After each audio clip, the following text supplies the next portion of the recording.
সাল 1947, 20শে জুন। আর কয়েকদিন পর ভারতবর্ষ স্বাধীনতা পেতে চলেছে। ইংরেজদের চালাকিতে ধর্মের ভিত্তিতে ভারত ভেঙে দুটুকরো হয়। তখন সম্পূর্ণ বঙ্গদেশ পূর্ব পাকিস্তান হিসাবে ঘোষিত হয়। সাথে শুরু হয় ধর্মীয় উৎপীড়ন।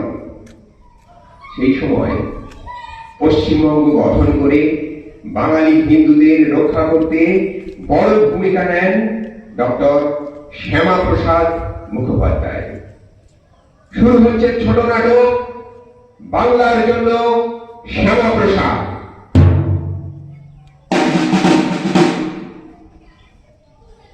বাচ্চারা, তোমরা কি এনাকে চেনো? না স্যার, উনি কে? উনি ডক্টর শ্যামাপ্রসাদ মুখোপাধ্যায়, বাংলার ভাগ স্যার আশুতোষ মুখোপাধ্যায়ের সুযোগ্য পুত্র। তিনি চেয়েছিলেন বাংলা থেকে একটি অংশ যেন ভারতে থাকে, এটাই আজকে পশ্চিমবঙ্গ। মানে তিনি পশ্চিমবঙ্গ গঠনে সাহায্য করেছিলেন?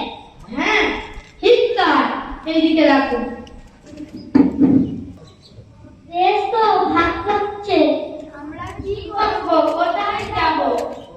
চলো আমরা শ্যামাপ্রসাদ বাবুর কাছে যাই।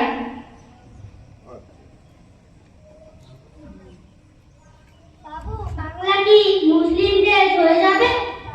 আমরা কি করব?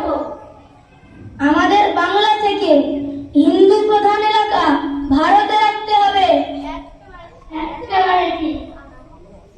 আমরা আপনার সাথে আছি, আপনি আমাদের পথ দেখান। ডক্টর শ্যামাপ্রসাদ মুখোপাধ্যায় কলকাতা বিশ্ববিদ্যালয়ের উন্নতির জন্যও অনেক কাজ করেন। পথ তো দেখাবো, কিন্তু উপযুক্ত শিক্ষা ছাড়া এই আন্দোলনে জয়লাভ সম্ভব নয়। শিক্ষা ও ঐক্যই আমাদের শক্তি। শিক্ষা ও ঐক্যই আমাদের শক্তি। আমরা সবাই উপযুক্ত পড়াশোনা করে দেশের জন্য কাজ করব। তার প্রচেষ্টায় পশ্চিমবঙ্গ ভারতের অংশ হিসেবে রয়ে যায়, আর আমরা ভারতবাসী হিসাবে আজও সুরক্ষিত। তার এই অবদান আমরা বাঙালি হিন্দুরা কোনোদিন ভুলব না। আমরা কি শিখলাম? নিজের মাটি ও মানুষকে রক্ষা করতে হয়। শিক্ষা ও ঐক্য খুব গুরুত্বপূর্ণ, আর সাহসী নেতৃত্ব দেশকে পথ দেখায়।